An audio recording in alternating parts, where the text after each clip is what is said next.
people. I didn't even deal with y'all.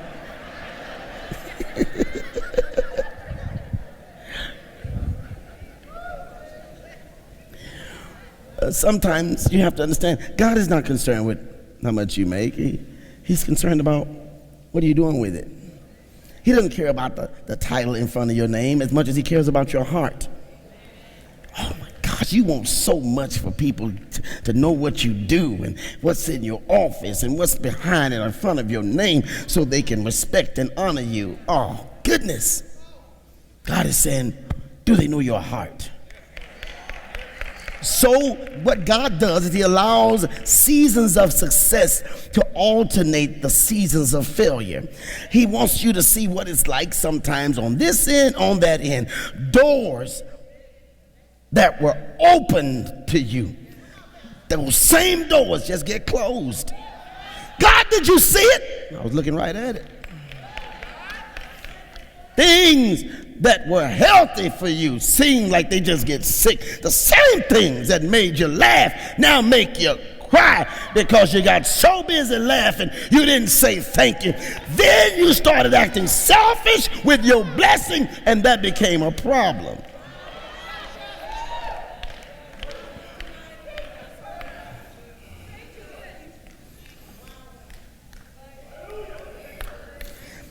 It shakes you up.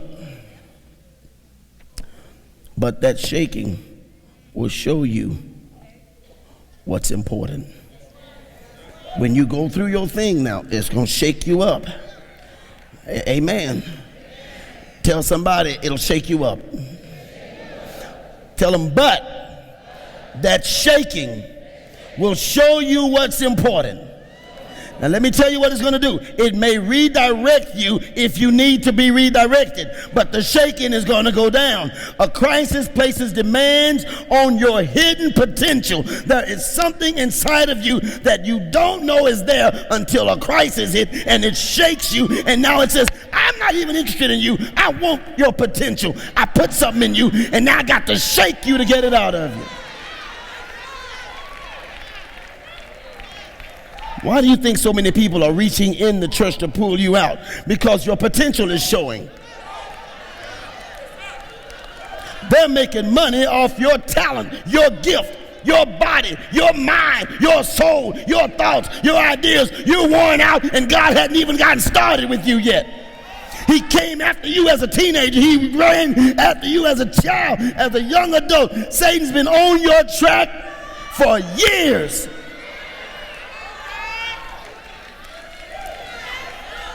And now that you're old enough to know who God is, you're trying to step up in the game and say, use me, Lord. And the devil whispered to some of you a few days ago, he told you you're too old now. God said, no, you're right on track. I had to shake you to redirect you so you won't be drawn back out there again. Now your blessing, see, it's been a problem. It's caused you some problems. Your blessings cause you some problems.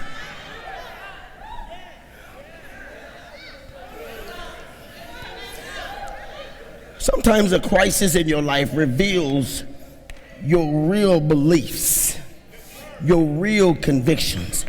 It'll show you what's shakeable and what's not. What does it take to make you not go to church? That's what's about to go down the next few days. I know I'm talking fast. Just get the CD and retweet from the house or something. You can still tweet from home when you play the CD back. See, the crises will shake you, and it'll let you know what's about to go down. Whatever keeps you from coming to church, I'm promising you, there is a thief, y'all. And he knows exactly when to come by, when to call, when to show up, when to send you something so that it can mess you up, so that when God is trying to speak to you, your mind is in so many other places. God is about to tell you tonight, hey, you remember that season you've been singing about? Here it is, but you're so distracted. You missed the announcement.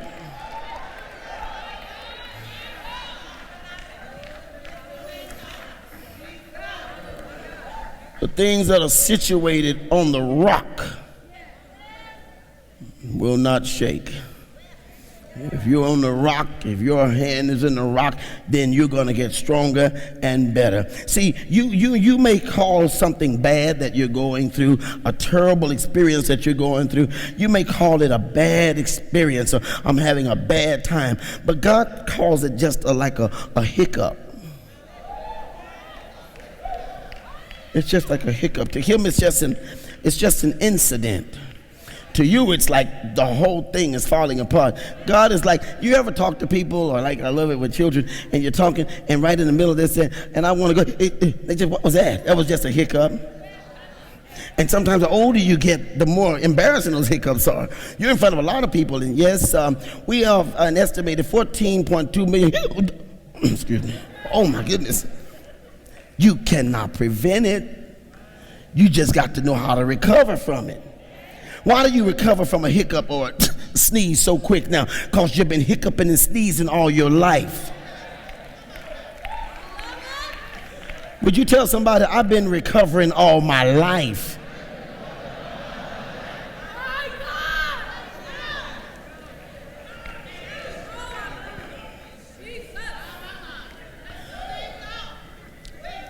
You know,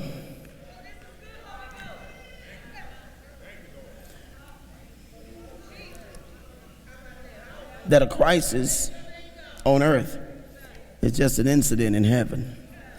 It's just a matter of perspective. To you, it looks like this is bad, this is horrible, I can't deal with this. And God is like, this is cool, this is right on schedule. I'm watching all of this unfold. What you see as a crisis in your life, God sees as an opportunity for growth. If you saw your next crisis as an opportunity for growth, you would actually thank God for it instead of look pitiful in the middle of it. Remember the word season, guys. Seasons don't stay the same, they change. You would love to always stay in summertime. And most of our biggest complaints are, it's just not like it used to be. Things are changing. You are growing.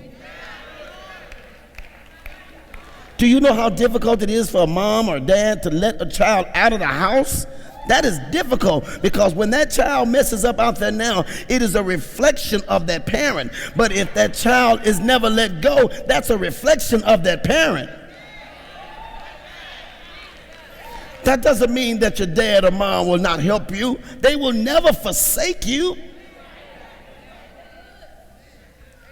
So Satan says what you do before you go is ruin your reputation with your mom. Cuss your daddy out on the way out. Roll your eyes at your mama on the way out, so that when you need them,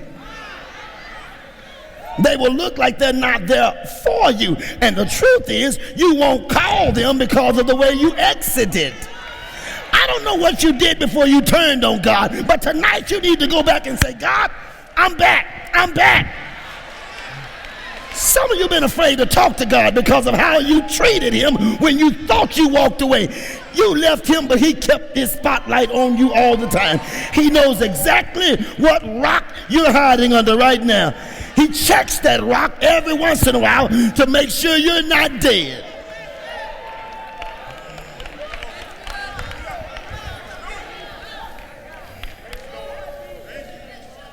It's just a matter of perspective.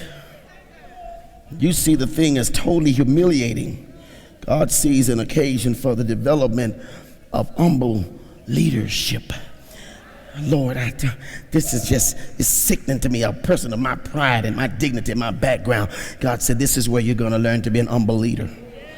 Yeah, an humble leader, an humble leader. See, you're embarrassed. I don't want to be embarrassed. I don't want to be put on the spot.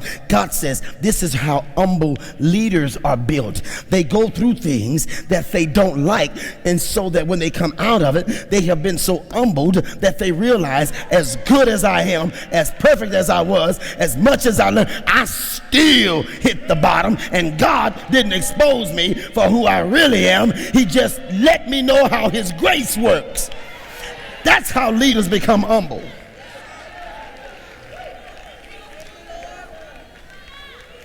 Because when you are a leader and you are blessed with something, you still go through crisis, except everybody knows about it.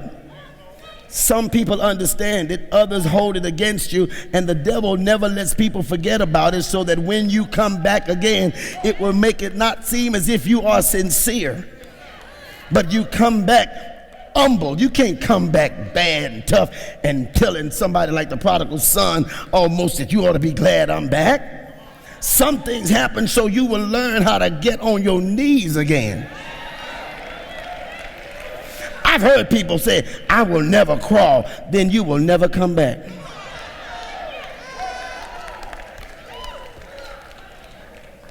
It was so cool. Before God went back to heaven, he wanted to show people for the last time. Let me show y'all something else.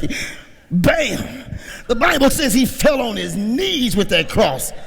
If you got to carry your cross on your feet,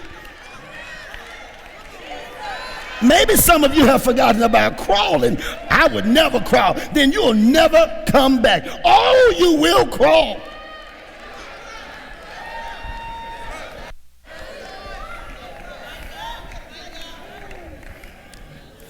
It's all about how you see it. The question becomes now, what's your perspective? How do you see it? How do you see it? This is a true story. A couple of young men in Southern California, attending the University of Southern California. They decided to take a trip together when they were in college, and during that trip, they wanted to go on a summer break, so they saved up all their money to go to India. True story. When they went to India, they spent a whole summer, and while they were there with their backpacks on, you know, they were taking trains and seeing the cities and visiting some of the countrysides. And the story, as I was reading, I didn't even mean to read it. I was just accidentally looking up some other things and kind of fell into how this was happening with these boys. And it wasn't like a mission trip. They were just there and going through the different places in India. They saw millions of poor people, things that we probably don't see here. And they had never seen poverty before. These boys were, remember, at the University of Southern California. They had never seen filth like this before. They were overwhelmed. And so one day they were in a situation, and so some guys looked over and they saw these people, and they called them over, and they were all looking over at these people, and they saw a whole lot of people that were just poverty stricken all over this whole particular region that they were in. And these people were barefoot, and they were living in the mud. And the two guys noticed these boys, and some of the men had no shirts on, and the children were naked, and the flies were swarming, crawling all over them, and they're looking at it over in India. And one said to his friend, golly, man, look at all those poor people. They don't have any shoes. They don't even have any clothes. And his buddy came, and his other buddy looked out of the window and looked down there, and he said, yeah, man, hot dog. This is a great place to start a shoe business. And that's all he said. They went back home. True story. And they went back to college. They were both in the same classes. They were both studying business administration.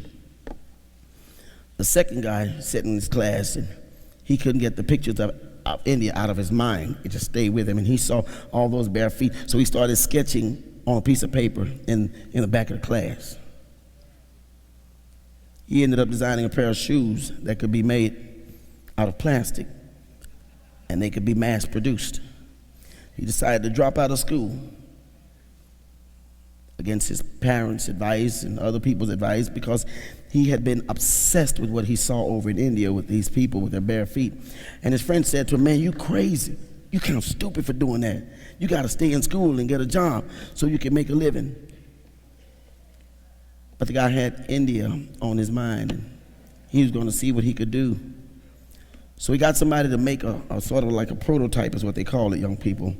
And he found a company that said that they could really produce that particular shoe that he had drawn up. They could do it for 15 cents a pair.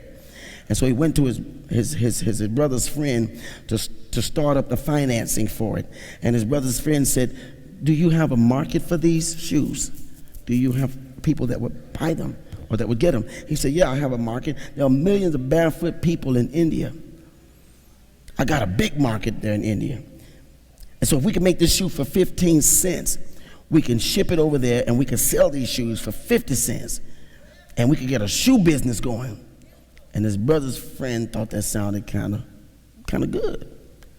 So within a year's time, about 11 and a half months, they had produced over 3 million pairs of shoes.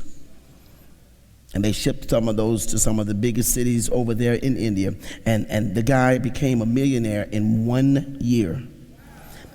He never did go back to school. When his friend graduated, the next year, he hired him to be his accountant. Okay, not a shouting story.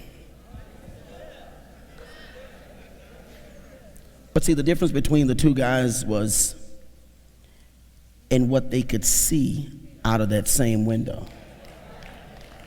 I'm sitting here talking to some of you right now, and you're looking out of this thing from a totally different window than I am.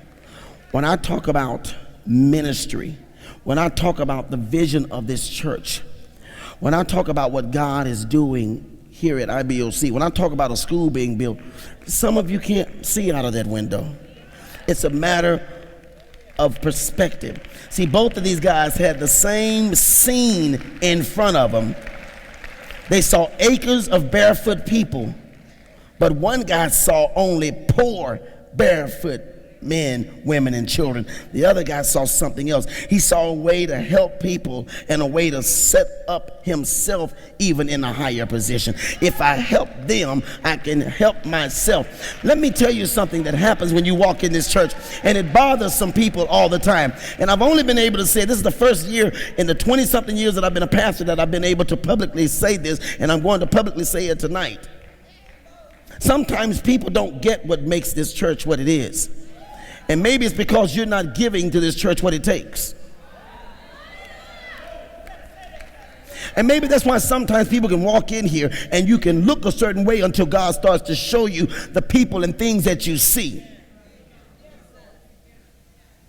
I ask the leadership this question, and I ask people this question who come by. The key is, what do you think we're here for? And the reason sometimes when the basket passes by, and some of you that have start to tighten up, because you've heard stories from people 25, 50 years ago growing up about church. But here is the main question you need to ask yourself and know about yourself and know about this church. In this particular ministry, we want something for people instead of from people. If you can change your perspective, if you can go and say, Lord, take this gift because I want something for children. Take this $5, take this $85. If you just change the way you saw it, this man got rich because of what he saw